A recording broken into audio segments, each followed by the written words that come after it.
On the news at 1, NEC moves to strengthen judicial understanding of power sector regulations. FCT Minister inspects road projects, vows timely delivery. And correspondent beams searchlight on terrains shaping inclusive electoral participation.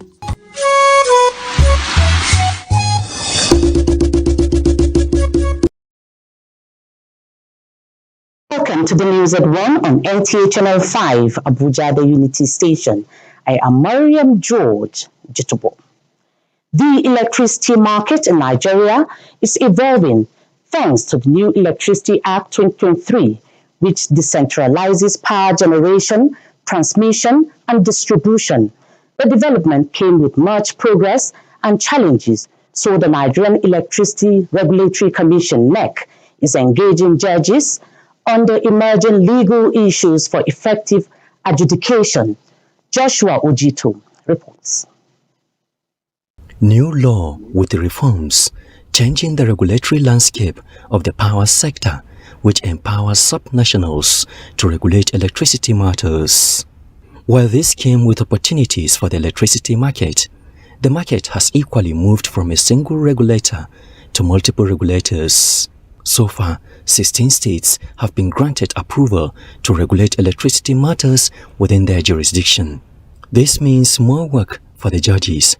Hence, this seminar, organized by the Nigerian Electricity Regulatory Commission in collaboration with the National Judicial Institute, to equip judges on how to navigate different states' laws and regulatory instruments for resolution of electricity matters. The federal government remains committed to working closely with the subnational governments, the judiciary, regulators, and all stakeholders to ensure that these reforms are effectively translated into improved service delivery and sustainable sector growth. Judicial vigilance is essential to ensure that regulatory agencies act within the limits of their lawful authority, striking an appropriate balance between efficient sector management and the protection of constitutional rights and equitable outcomes. These specific sector reforms will boost our electricity supply, integrate renewable energy, promote competition, increase access to affordable electricity, and mitigate disputes. Several initiatives are also currently being championed by the Commission, including regulatory framework to attracting private investment in transmission, powering the real economy, and creating center or clusters of excellence with reliable electricity. Issues arising from this regulation, operation, and governance now feature prominently on judicial dockets in our courts nationwide. This seminar is therefore both timely and necessary. The 3-day seminar is expected to stimulate discourse on the emerging legal issues relevant to the Nigerian electricity supply industry, as well as appraise the judiciary in the ongoing reforms. Joshua Ojito, NTA News. Nigeria's First Lady Oluremi Tinubu, in what is becoming her philanthropist culture, has reached out to the Abuja National Mosque Muslim community again with varieties of food items that make up a balanced diet for individuals and families.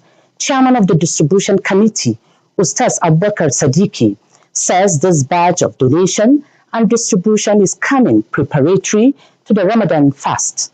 Abdullah Ajia reports.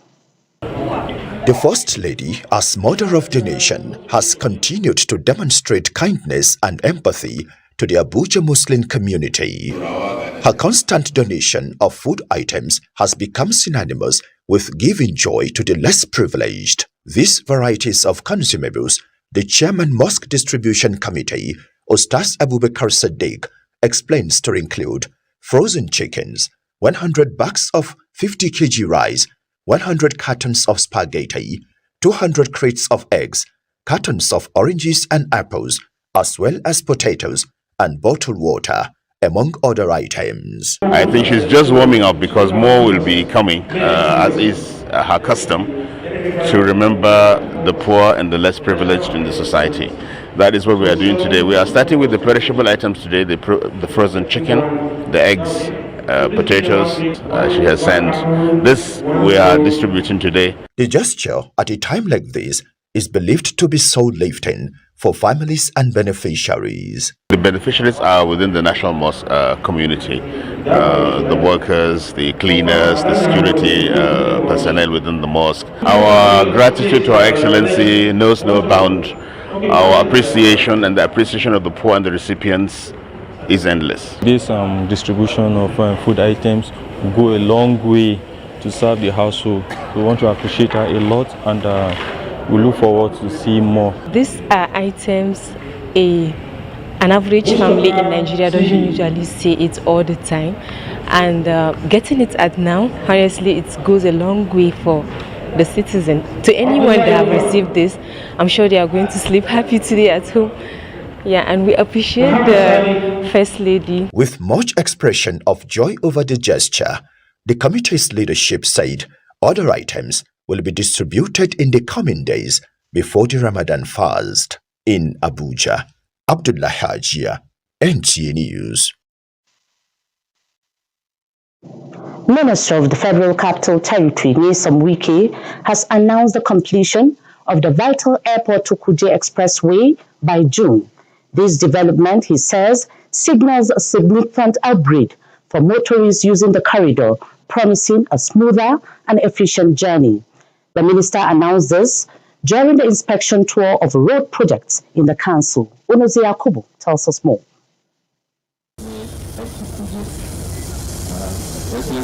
During the inspection tour of the ongoing road projects in Kuje, the FCT Minister Nyesom Wike emphasized the urgency of the Airport to Kuje Road and the Kuje to Gwagwalada Expressway, labeling them as key priority projects.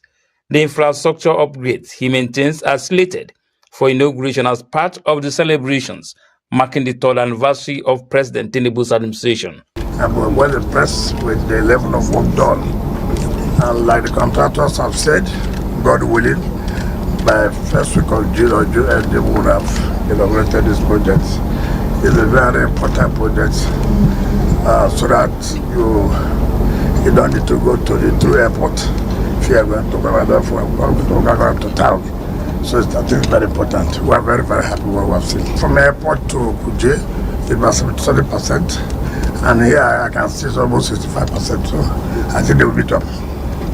Impressed with the quality and speed of work, the minister says the much anticipated project aims to transform travel experience for residents and visitors alike. Onoze Yakubu, NTA News.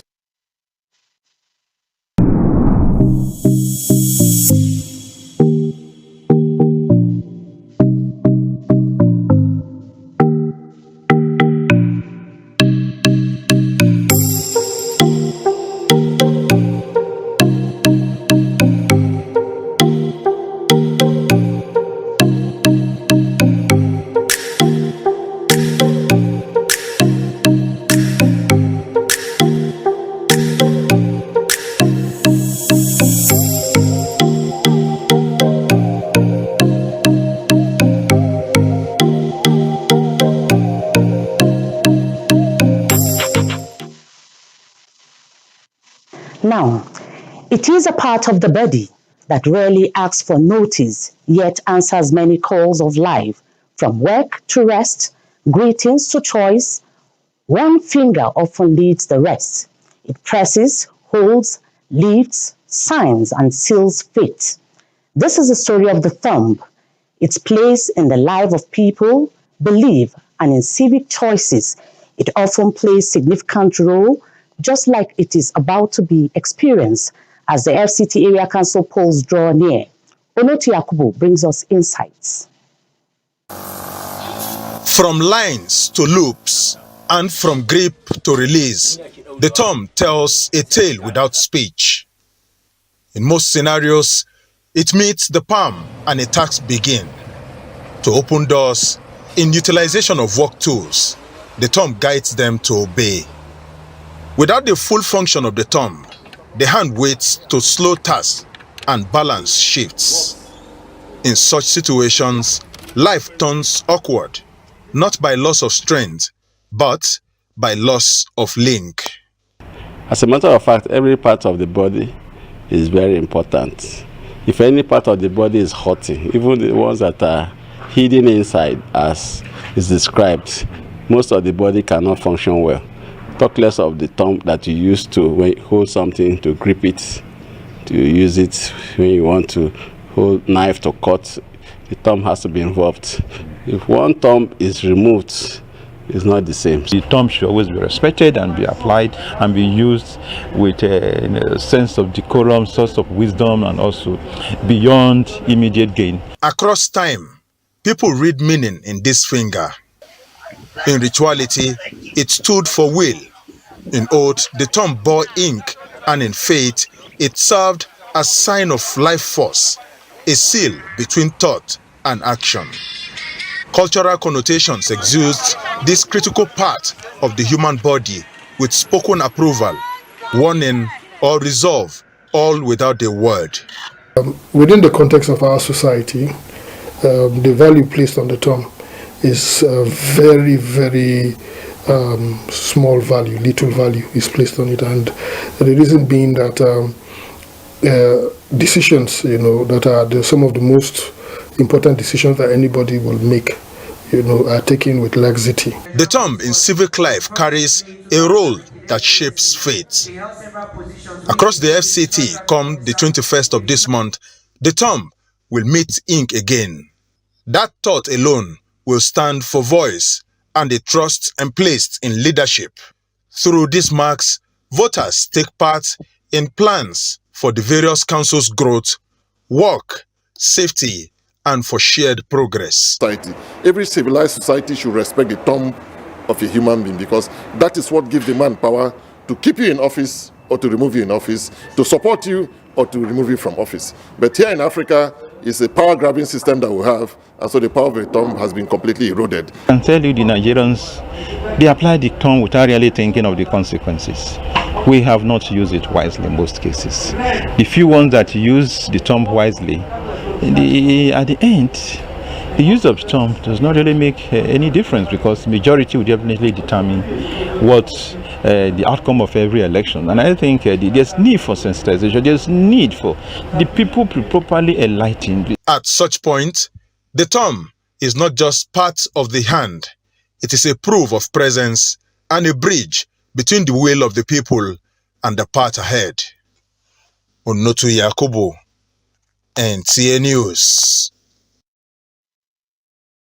And as the FCT Council elections draw near, the people in distant communities say they are gearing up towards the exercise, but are concerned about the challenges that are likely to hinder smooth flow of the exercise and possibly disenfranchise the public from voting. Mohammed Abubakar, seeking answers, takes an in-depth look into the matter. The terrain in Abuja combines with poor infrastructure, which creates a hindrance and poor accessibility of election logistics and voting. Residents of Pegi and Kuje area council, located on the outskirts of the city, say they usually experience poor road connectivity, often resulting in difficult movement of election officials and materials. Also part of the Abaji and Kwali, along with other outer council, Buari, Gwagwalada also have similar challenge, poor road network, making remote polling units hard to access, particularly in the hilly or remote rural zones. I think at the area council level, they should be able to batch them into the ward level before the end of next week. And that will leave us only to wait for the sensitive material, which will come the week of election through the Central Bank of Nigeria. So in terms of feedback from the area council, I think the electorate are ready. Our INEC offices are being geared for for participation in the, for ensure smooth participation of voters in the election. The INEC officials, INEC, to make sure that everybody cast the ballot and make sure that election materials reach where it's supposed to reach. So the preparations, they need to start preparing already, like observing the terrain, make sure that people that are there are being sensitized on how to make themselves available for the material that are coming to them.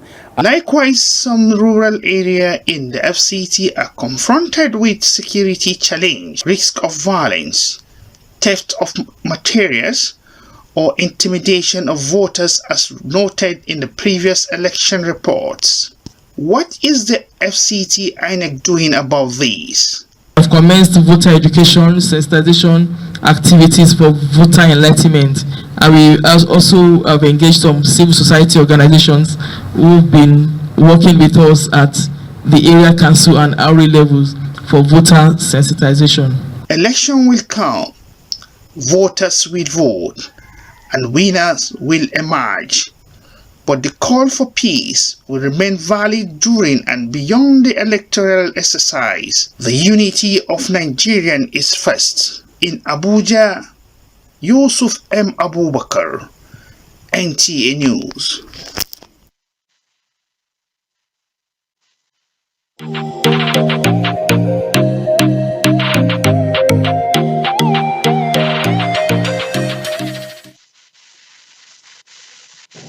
Good to know you're still there. The Nigerian Association of Muslim Law Students, a non-political, faith-based student organization that brings together Muslim law students all over Nigeria, has called for stronger media collaboration to expand the reach of its welfare and educational programs on campuses nationwide. This came during a courtesy visit to the management of NTA Channel 5, Abuja. Shamsuddin Usman reports. The Nigerian Association of Muslim Law Students, also known as NAMLAS, says media partnership is essential to promoting student-focused programs and strengthening welfare support initiatives across campuses. During a courtesy call on the general manager and management of NTA Channel 5 Abuja, they expressed interest in working with NTA on coverage partnerships, particularly for upcoming Ramadan-focused programs and educational broadcasts. It is high time that we brought all our programs to visibility, and it's high time we gave the activities and the association the media limelight and the media engagement that it needs. So we think Channel 5 is the right, NTA Channel 5 is the right place to start, and that is the reason why we are here today.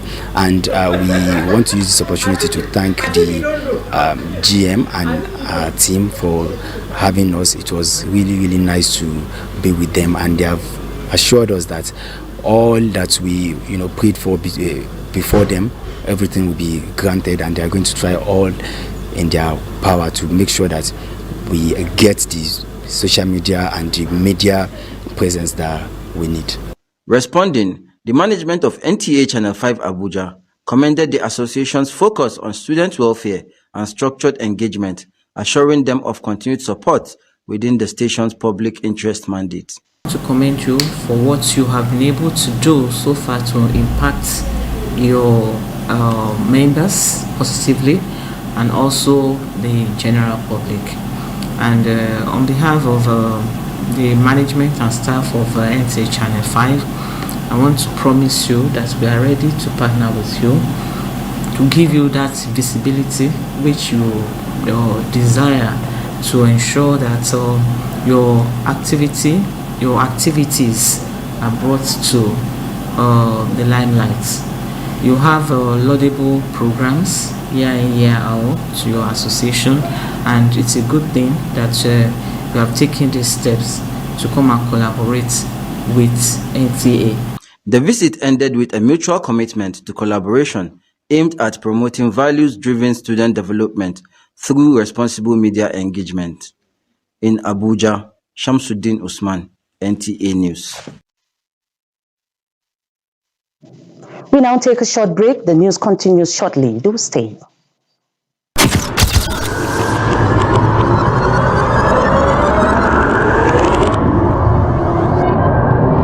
Good evening. Glad to have you join us. Thanks for joining us on Weekly News Wrap. Thank you very much for having me. And it is on that note we welcome you to today's edition of the program. I will celebrate creativity, lasting impressions. There's no book stating that this is the role for men.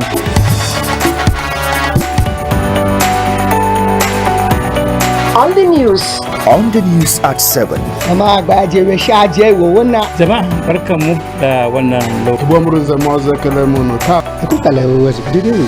Unity Station, NTA Channel 5, Abuja. Would say have a lovely day.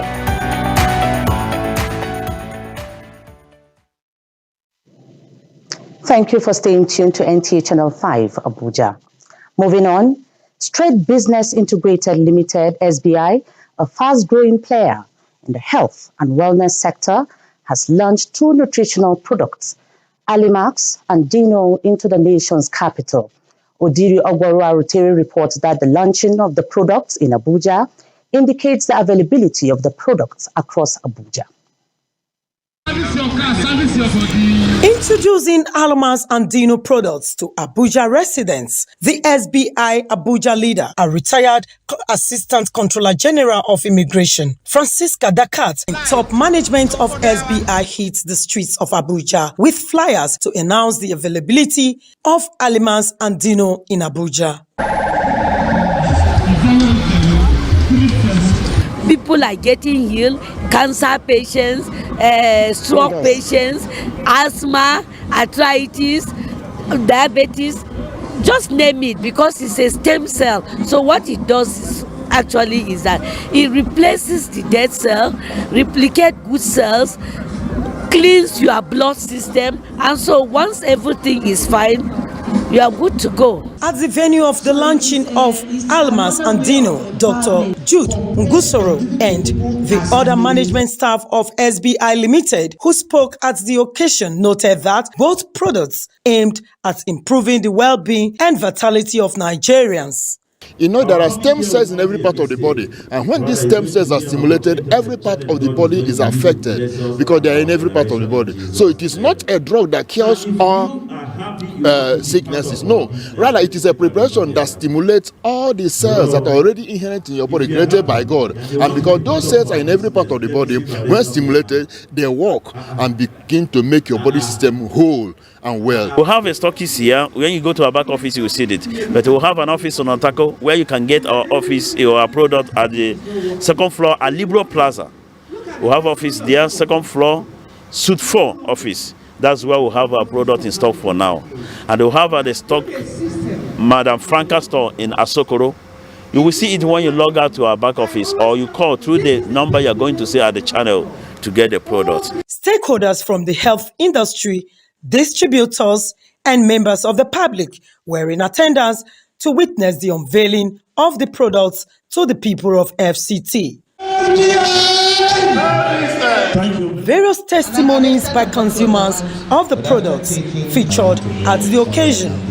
The launch of the 2 flagship products, Alimax and Dino, by SBI Limited, is designed to promote overall health and wellness of people. In Abuja, Odiri Ogboru Arutere, NTA News. Let's now join the globe this week for happenings around the world. U.S. House lawmakers vote to reject Donald Trump's tariffs on Canadian goods, sweeping aside the president's last-gasp threats of election consequences for Republicans to deliver a rare rebuke on his signature economic policy. The resolution brought by Democrats is approved by a vote of 219 to 211, with 6 Republicans joining the efforts. Even if it passes the U.S. Senate, it would face a likely veto by Trump. This vote, the yeas are 219 and the nays are 211. The joint resolution is passed. Without objection, the motion to reconsider is laid on the table. Meanwhile, U.S. Energy Secretary Chris Wright and Venezuelan interim President Delcy delivered a joint statement to the press after a meeting about oil in Caracas. Delcy says She welcomes the opportunity for their two countries to address their historical differences in a mature manner. But this is President Trump's broader agenda, is peace and commerce and trade, not conflict, not military action, not what has dominated so much of our world. And finally, British Columbia Premier David Eby says the full extent of what has happened has not sunk in yet in the remote Canadian mining town of Tumbler Ridge, where an 18-year-old carried out a deadly mass shooting at a local school after killing her mother and stepbrother. And that moment for me is representative of the profound tragedy. A beautiful child who went to school, was full of joy, love, who's clinging to life in a hospital right now, and the other children who have died.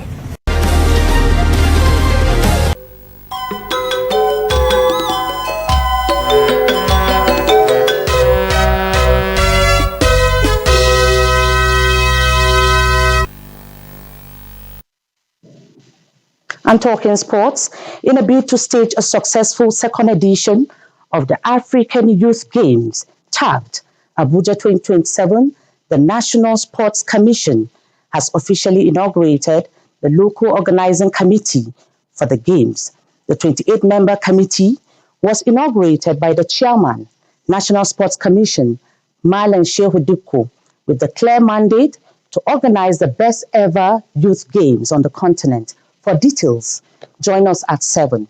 And that concludes the news at 1. Do join us at 7 for more. Good afternoon.